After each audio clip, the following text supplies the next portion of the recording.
Now follow me as we ride, going up, getting high. Biggest flips in the sky, biggest flips in the sky, biggest flips in the sky. And that's a lot to say, because there was a lot of hungry artists this year. Like, because Nas doesn't have to be hungry, innit? Nas is Nas, solidified. And for him to even be up there, like, yeah, honorable mention when you've got Conway dropping, you've got West Side Gun dropping, you got bloody who else dropped this year? Let me scroll through this list.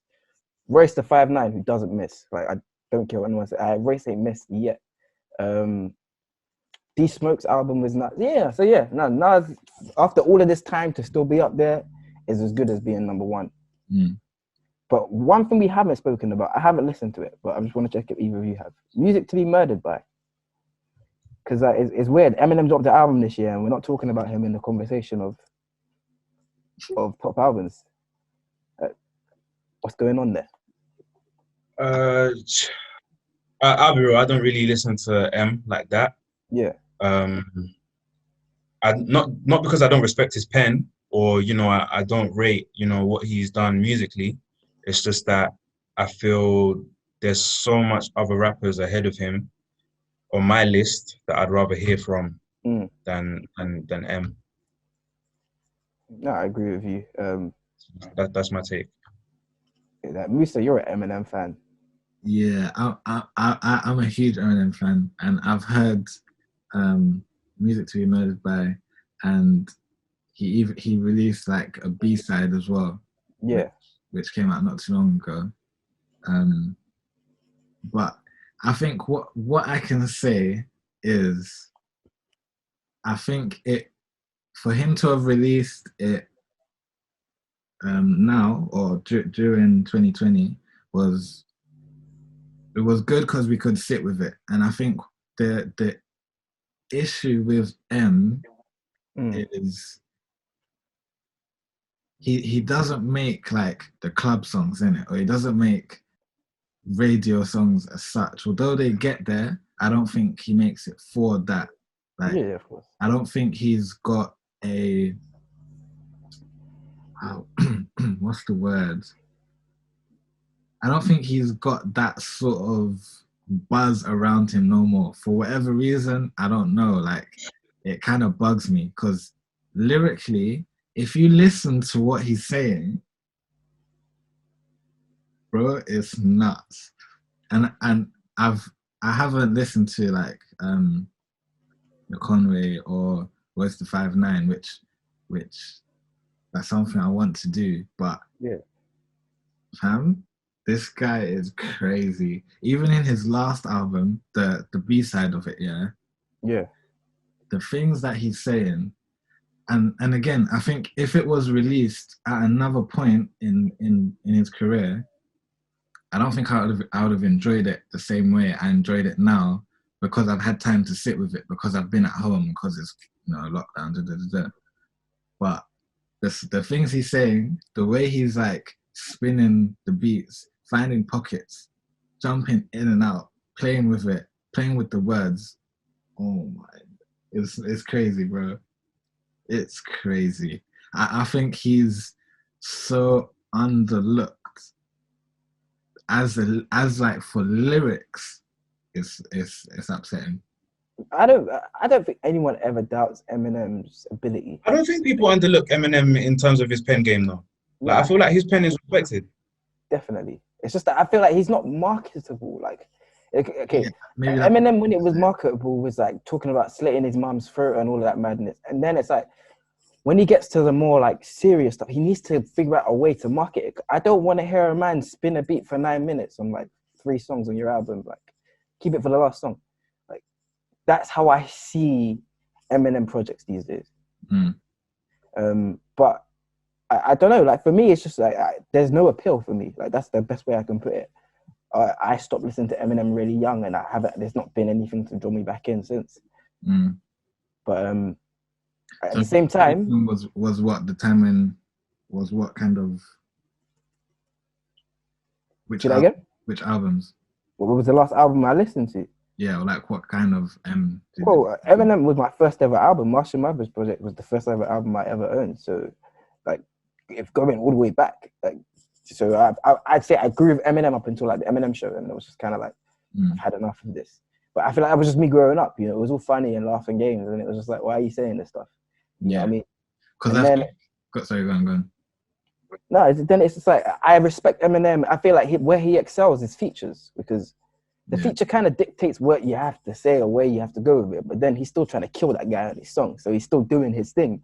So that's the Eminem that I gravitate towards. I'm not really here to listen to a project, but that's just because of that. Like if at any point like he was to make a song that could be like, hey, cool, you've put it together in a way where it appeals to me, and I'm like, yo, this is it. I'm gonna start listening again. But for the time being, hasn't happened. He says something crazy every album, and then that's what gets people talking about it. Like, that's pretty much it. Eminem, this person has literally been the mold for like his past 3 albums. Yeah, and I think that's like the kind of bag that he's trying to sit in, because I think that's where he excels most. Like, I don't know if I said it before, but I feel his thing is rap battle. His thing, that's his bag. Yeah, for sure. Because there's not much of it now, and that's not really the scene now. And if he was saying them things on a stage to whoever, he's having I think he'll have the whole crowd like more time. But yeah, on a song saying that, like having little boys, little girls listening to it, just, you know. You sound like an angry guy, you know what I mean? Like angry old man, like. But okay, cool. So you've listened to the album. Do you think 20 plus years in Eminem's career, this album makes sense? Like 20 plus years, do you feel like you're gaining some experience from this guy? Like he's had the experience, he experienced life, and now he's giving you something. But the thing is, I never listened to M for the experience side of music. I listened to M for the entertainment and he's a big man though. Yeah, but that's what I'm saying. Like, and that's why I still go back to him, because I know what I'm expecting from him. I'm expecting that same sort of bantery stuff that if it was on a stage, do you know what I'm saying? And that's what I envision, or that's what I imagine when I listen to him. Whereas literally the question that you're asking, I don't take much, and I haven't ever taken much from him. Like I wouldn't go to him for that sort of thing. Whereas like a Cole or even Jay-Z, he tells different sort of things, different, like they just got to do it different type of way. But I definitely think he almost over delivers on every album, that as a personal fan, as a stan. Yeah, like, now he don't even come like like you see, like you got football players, and then you got the man them that do like kick ups and tricks. Yeah, Eminem's the guy that does kick ups and tricks. Like it's like you it's good and whatever to watch, but can you play the game, bro? Because like, he's not playing the game. Like it's just like make some songs out. Like that's what I want to hear. I don't want to. It's cool to be buzzy, and there's no problem with being buzzy, but do it in a way where it's like you can digest it. And like I don't want to just. If I want to hear Eminem, I want to hear him on a cypher. I don't want to hear him anywhere else, basically. And it's hindering him, because a lot of people don't want to sit and just listen to man cypher like for a whole fucking album. Like put it into song form, tell us something. You know, you've got 2 children or whatever. Like what have you experienced in fatherhood? You were a drug addict once upon a time. What did you experience? Like you've got so much to tell. Why aren't you telling it? And I just feel like you getting up there every album and dissing someone is just like, well, to be fair, it's not far-fetched. He could have some issues within himself, but it just like it reflects in that way. Like you've got some issues within yourself. You want to drag another down in order to move forward. But like, I don't know, man. Like I'd like to see something more introspective from it.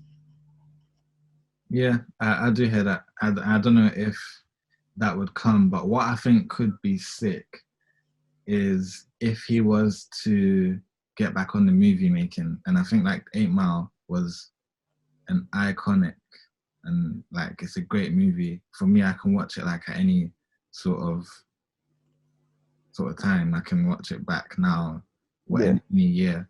So if he was to maybe go into that and tell stories about like more insightful stuff, I think that could be done through Moving Image.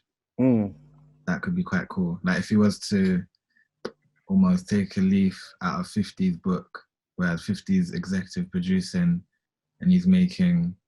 Well, M was like on the panel of Southpaw somewhat. I don't remember how or whatever. I mean, he was supposed to be the main actor at first, but then he stuck around. Music. I think it was the music side. He had the he worked soundtrack. Yeah. Okay. Yeah, I don't know, man. And I thought that was cool because you can have your music, you can have that energy in a film. You know? Perfect. Yeah. Soundtracks and that's what I think he could excel. For sure. And so he's I said 50, so that could be ridiculous. Yeah, definitely. But I think 50 is so tunnel vision right now that it's hard to like even link up with that guy and make something happen. Because he's probably he looks like he looks like it, so far it seems, because like man's got it apparently ready. He's planned for like however many seasons of this and how many things of that. So he's probably booked up to a point where it's just like, if you ain't got like half the script written, I can't sit with you right now, bro. You know what I mean? Yeah. Now follow me as we ride, going up, getting high.